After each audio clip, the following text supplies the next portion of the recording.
the champion of the world. It was not as dark as I had expected it to be inside the wood this time. Little glints and glimmers from the brilliant moon outside shone through the leaves and gave the place a cold, eerie look. "I brought a light for each of us," my father said. "We're going to need it later on."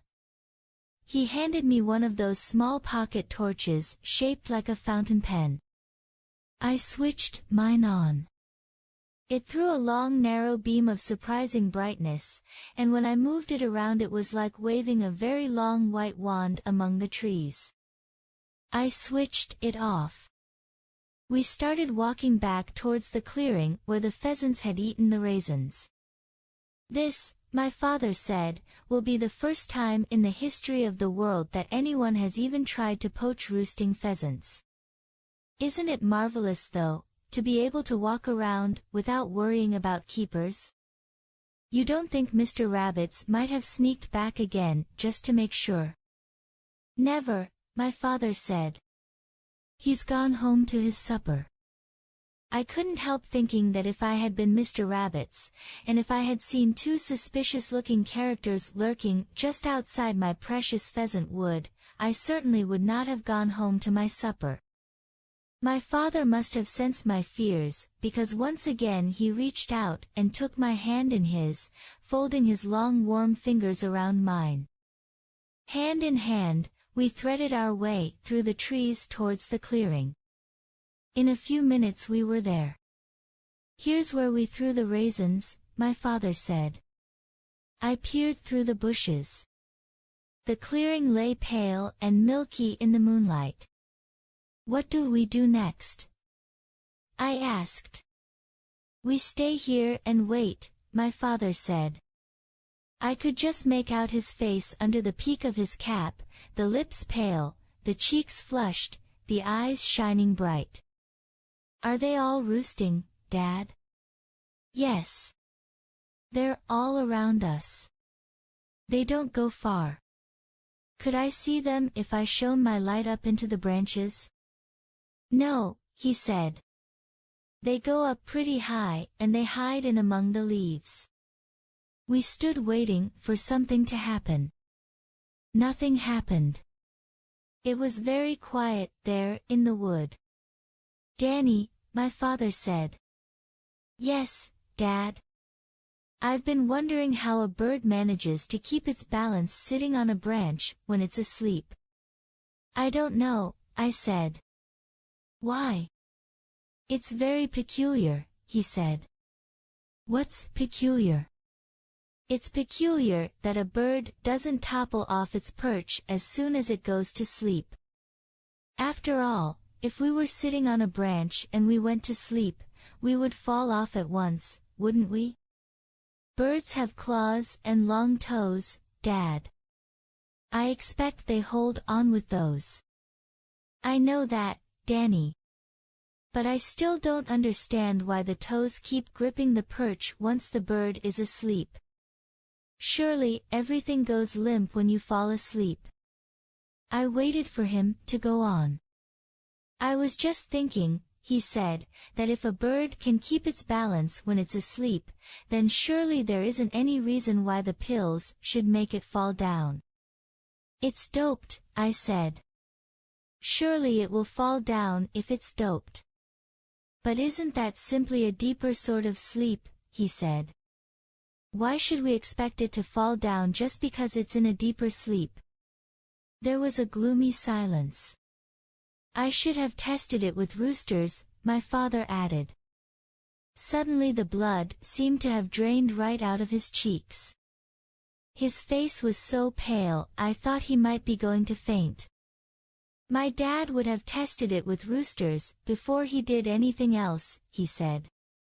At that moment there came a soft thump from the wood behind us. "What was that?" I asked. "Sh." We stood listening. "Thump. There's another," I said. It was a deep, muffled sound as though a bag of sand had been dropped to the ground. "Thump. They're pheasants," I cried. Wait. They must be pheasants, Dad. Thump. Thump. You may be right, Danny. We switched on our torches and ran towards the sounds. Where were they? My father said. Over here, Dad. 2 of them were over here. I thought they were this way. Keep looking. They can't be far. We searched for about a minute. Here's one, my father called. When I got to him, he was holding a magnificent cock bird in both hands. We examined it closely with our torches. It's doped to high heaven, my father said. It won't wake up for a week. Thump. There's another. I cried. Thump. Thump.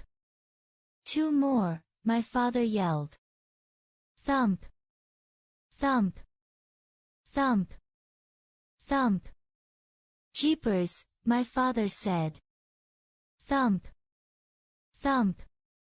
Thump. Thump. Thump. Thump.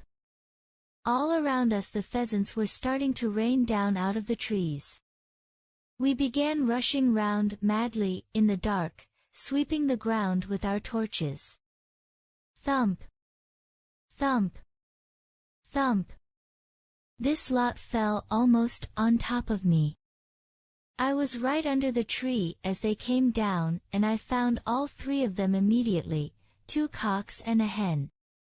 They were limp and warm, the feathers wonderfully soft in the hand. Where shall I put them, Dad? I called out. Lay them here, Danny. Just pile them up here where it's light. My father was standing on the edge of the clearing with the moonlight streaming down all over him and a great bunch of pheasants in each hand. His face was bright, his eyes big and bright and wonderful, and he was staring around him like a child who has just discovered that the whole world is made of chocolate. Thump. Thump. Thump. It's too many. I said. It's beautiful, he cried. He dumped the birds he was carrying and ran off to look for more. Thump. Thump. Thump. Thump. Thump. It was easy to find them now. There were 1 or 2 lying under every tree. I quickly collected 6 more, 3 in each hand, and ran back and dumped them with the others. Then 6 more. Then 6 more after that. And still they kept falling. My father was in a whirl of excitement now, dashing about like a mad ghost under the trees. I could see the beam of his torch waving round in the dark, and every time he found a bird he gave a little yelp of triumph. Thump. Thump. Thump. Hey, Danny, he shouted. Yes, I'm over here. What is it, Dad? What do you think the great Mr. Victor Hazel would say if he could see this? Don't talk about it, I said. For 3 or 4 minutes, the pheasants kept on falling. Then, suddenly, they stopped. Keep searching, my father shouted. There's plenty more on the ground. Dad, I said, don't you think we ought to get out while the going's good? Never, he shouted. Not on your life. We went on searching. Between us we looked under every tree within 100 yards of the clearing, north, south, east and west, and I think we found most of them in the end. At the collecting point there was a pile of pheasants as big as a bonfire. It's a miracle, my father was saying. It's an absolute miracle. He was staring at them in a kind of trance. Shouldn't we just take about 6 each and get out quick? I said. I would like to count them, Danny. Dad. Not now. I must count them. Can't we do that later? 1, 2, 3, 4. He began counting them very carefully, picking up each bird in turn and laying it carefully to one side. The moon was directly overhead now, and the whole clearing was brilliantly lit up. I felt as though I was standing in the glare of powerful headlamps.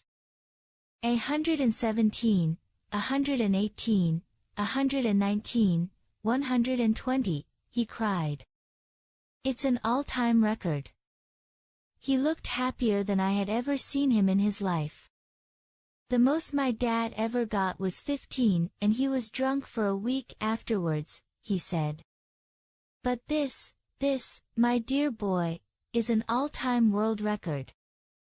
I expect it is, I said. And you did it, Danny. The whole thing was your idea in the first place. I didn't do it, Dad. Oh yes, you did. And you know what that makes you, my dear boy? It makes you the champion of the world. He pulled up his sweater and unwound the 2 big cotton sacks from round his belly. Here's yours, he said, handing one of them to me. Fill it up, quick. The light of the moon was so strong I could read the print across the front of the sack. J. W. Crump, it said, Keston Flour Mills, London SW. 17. You don't think that keeper with the brown teeth is watching us this very moment from behind a tree? I said. No chance, my father said. If he's anywhere he'll be down at the filling station waiting to catch us coming home with the loot. We started loading the pheasants into the sacks.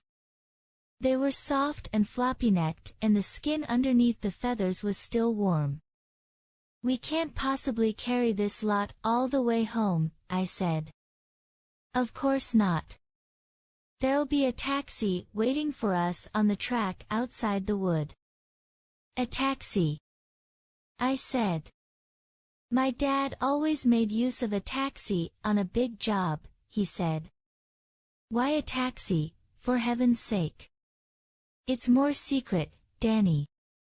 Nobody knows who's inside a taxi except the driver. Which driver? I asked. Charlie Kinch. He's only too glad to oblige. Does he know about poaching, too? Old Charlie Kinch? Of course he does. He's poached more pheasants in his time than we've sold gallons of petrol. We finished loading the sacks, and my father humped his on to his shoulders. I couldn't do that with mine. It was too heavy for me. Drag it, my father said. Just drag it along the ground. My sack had 60 birds inside it and it weighed a ton. But it slid quite easily over the dry leaves with me walking backwards and pulling it with both hands. We came to the edge of the wood and peered through the hedge onto the track. My father said, Charlie boy, very softly, and the old man behind the wheel of the taxi poked his head out into the moonlight and gave us a sly toothless grin. We slid through the hedge, dragging the sacks after us along the ground. Hello, hello, hello, Charlie Kinch said. What's all this then?